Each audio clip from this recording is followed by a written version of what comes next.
So I'm gonna talk about it. My bed's really squeaky. Can you hear that? I put it together and it just did that right off the bat. Haven't been able to fix it. Haven't really tried to fix it. Anyways, shut up. My relationship with Riga is gonna make me cry. Oh man, he was so screwed up. And it had nothing to do with me.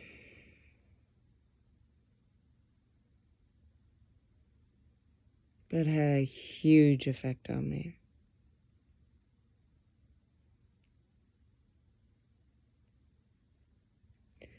I think that, I don't know, I live my everyday life and I'm like, you live in this, like, denial place. Like, oh, abuse never happened. Because I think I'm seeing it through everybody else's eyes. Everybody who was there at that time and his point of view and, like, everybody's point of view except for mine.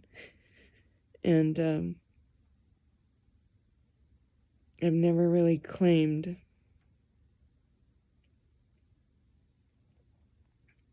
my own point of view. I still, like,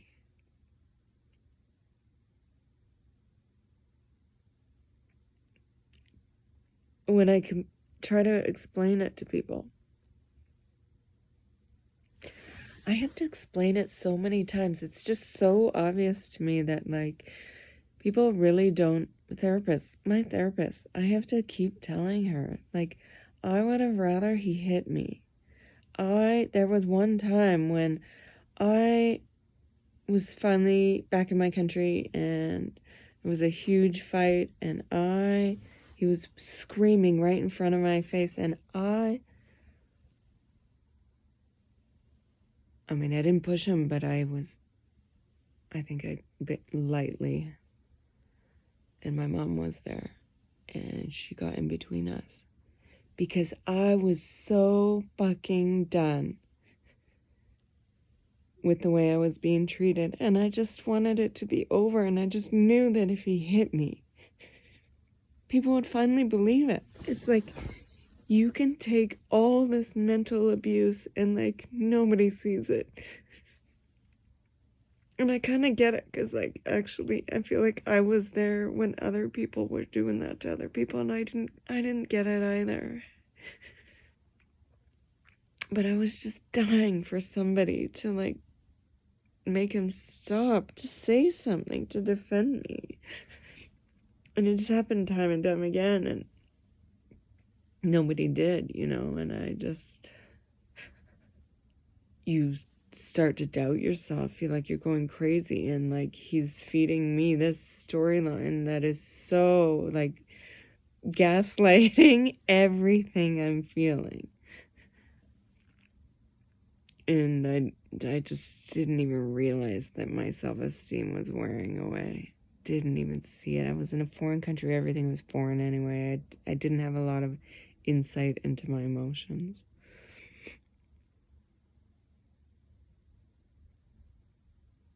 I gotta blow my nose. Hold on.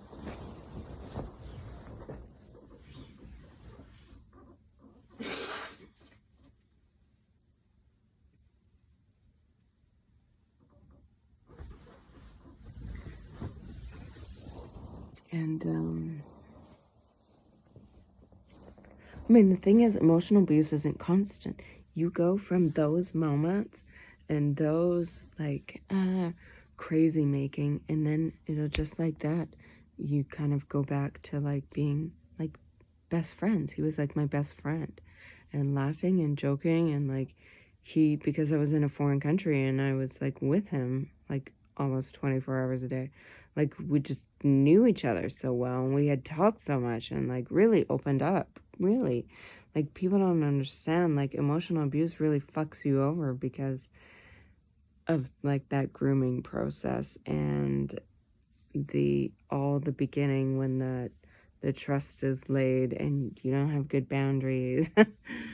And you get deeper and deeper into something that you don't even realize you're in. And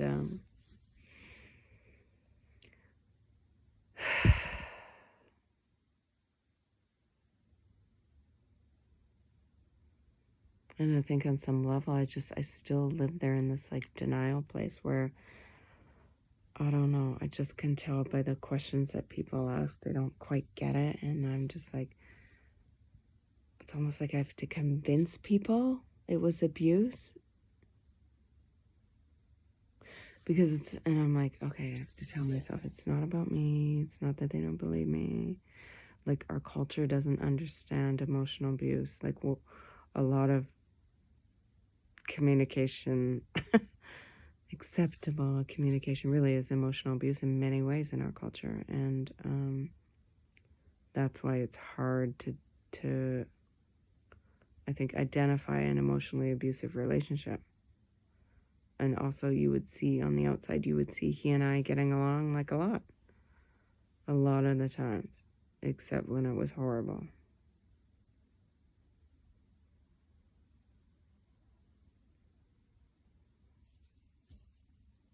And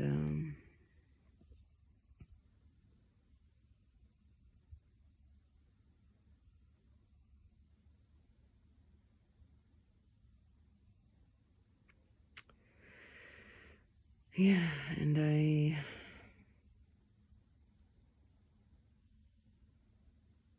hope that I can say this enough that one day I'm going to believe, by saying it and retelling my story, that I will actually believe myself. Because I didn't believe myself for so long. And, you know, I was going to therapy. I knew something was wrong with me, and I went to therapy like right away. Like, I think I was back in Canada 6 months. And I was in therapy and like on medication.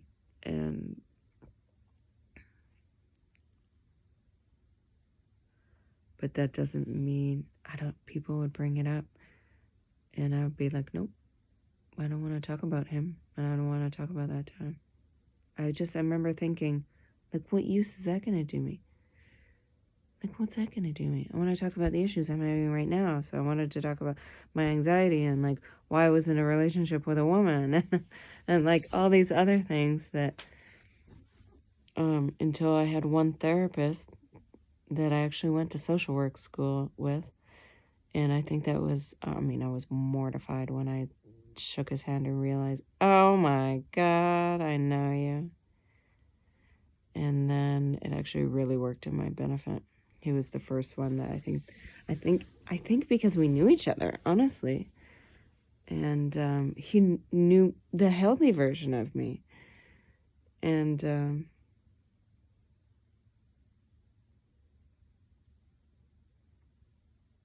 he was really gentle in, like, honestly, I think he's the only one that really pushed me to be vulnerable. And most therapists are just like happy enough to talk like cognitively and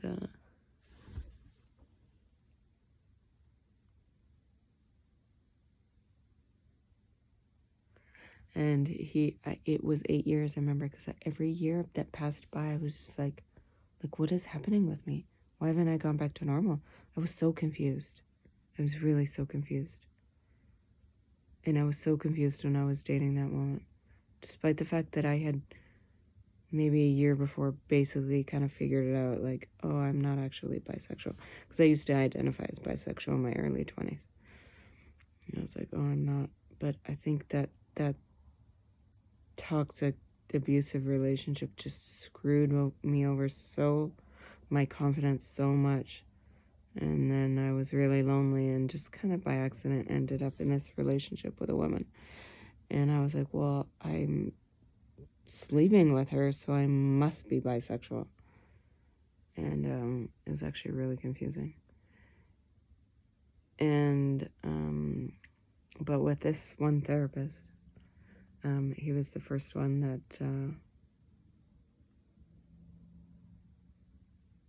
yeah, I had therapists like tell me over and over, like I think each one said, well, maybe that was like an abusive relationship. But they said it like so, like, I don't know, calmly, and like, of course calmly, but like, I don't know, it was something about the way that he really gently didn't let me just blabber on, and I was like, he would like correct a word, and I was like, oh, pre-anxiety, because I was starting to talk about my life before as pre-anxiety, and he's like pre-abuse, and I was like, oh shit. And that was the first time I really acknowledged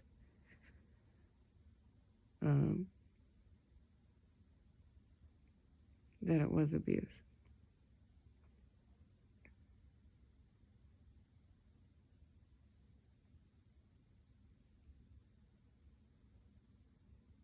I don't know, I often don't go into details about the abuse because I feel like it doesn't sound like it was that bad. It just doesn't. And to myself, it doesn't too. And I honestly think if I hadn't developed like an anxiety disorder, I wouldn't have called it abuse. I would have been just happy to, like maybe I would have years after, you know, you get older and you get more perspective, but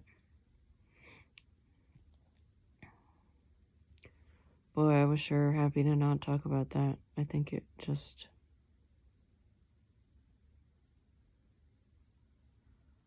was like too much. I was like in survival mode.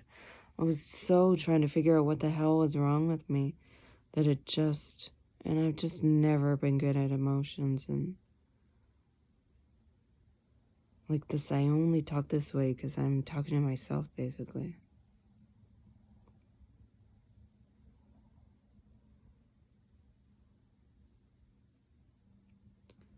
I don't know how to change, you know, I really don't know how to change.